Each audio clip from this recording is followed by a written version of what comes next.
আজি আমি আলোচনা কৰিবলৈ লৈছো ইংৰাজী সাহিত্যৰ পৰা অনুদিত শিশু উপযোগী গ্ৰন্থ, শিশু উপযোগী মহৎ লোকৰ জীৱনী, বিজ্ঞান ভিত্তিক শিশু উপযোগী গ্ৰন্থসমূহৰ বিষয়ে।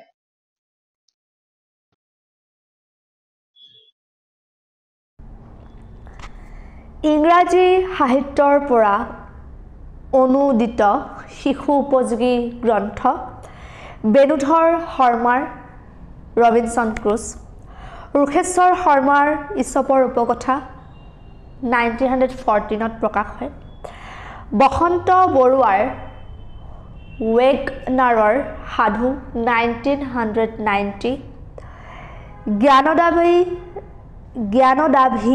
ৰাম বৰুৱাৰ দদাইৰ পজা আৰু ভেনিছৰ হাউট 1925ত প্ৰকাশ হয়। নেক্সট হৈছে হৰেন্দ্ৰ নাথ শৰ্মাৰ ইছপৰ সাধু, মহেন্দ্ৰ বৰাৰ গালিভাৰৰ ভ্ৰমণ কাহিনী, সুপ্ৰভা গোস্বামী ডন কুইকশ্বুট, হাৰুনাৰ ৰচিদ, ৰত্নদ্বীপ টমখুৰাৰ জুপুৰি, ট্ৰিমাৰ্ছ কেটিয়াৰ্ছ, বনবীৰ Tarzan, Oliver Twist, Henry Ford. Next Prafulla Chandra বৰুৱাৰ গ্ৰীচ দেশৰ সাধু, ডক্টৰ প্ৰফুল্ল দত্ত গোস্বামীৰ বিলাতী হোজা 1947ত প্ৰকাশ হয়, ডক্টৰ মহেশ্বৰ নেওগৰ ডাৱৰৰ সিপাৰৰ ধুনীয়া দেশ, আজলি তৰা নেওগৰ আলাদ্দিন আলিবাবা আৰু সিন্দাবাদ। নেক্সট অতুল চন্দ্ৰ হাজৰিকাৰ এণ্ডাৰছনৰ সাধু 1961ত প্ৰকাশ হয়, জয়কান্ত গন্ধিয়াৰ আলাউদ্দিনৰ আচৰিত চাকি 1986ত প্ৰকাশ হয়, আলিবাবা আৰু দুকুৰি ডকাইত 1986ত প্ৰকাশ হয়। শিশু উপযোগী মহৎ লোকৰ জীৱনী ৰচনা কৰিছিল মহাদেৱ শৰ্মাই, তেওঁৰ গ্ৰন্থকেইখনৰ নাম হৈছে বুদ্ধ, মহম্মদ আদিৰ চমু জীৱান ভাষা। কমলেশ্বৰ চলিহা, তেওঁৰ গ্ৰন্থকেইখনৰ নাম হৈছে দীনবন্ধু এণ্ড্ৰিছ, লৰাৰ শংকৰদেৱ, বিশ্বকবি Rabindranath Thakur, Abraham Lincoln, Marshal Stalin, Ishwarchandra Vidyasagar আদিৰ চমু জীৱনী। নীলিমা দত্তৰ মহৎ লোকৰ লৰালি কাল,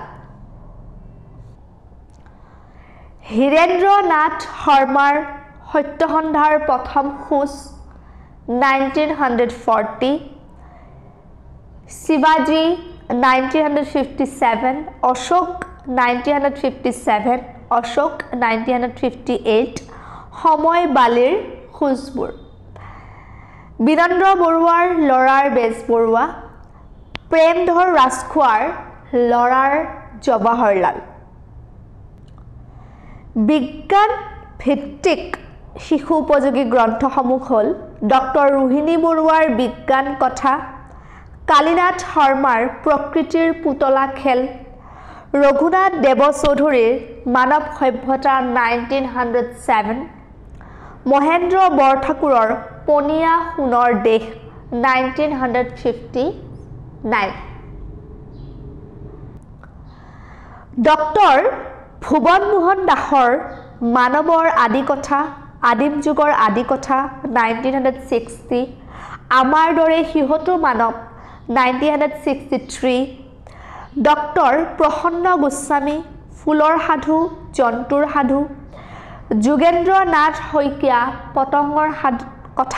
পতংগৰ কথা, হৰিপ্ৰসন্ন দাস আৱিষ্কাৰৰ কাহিনী,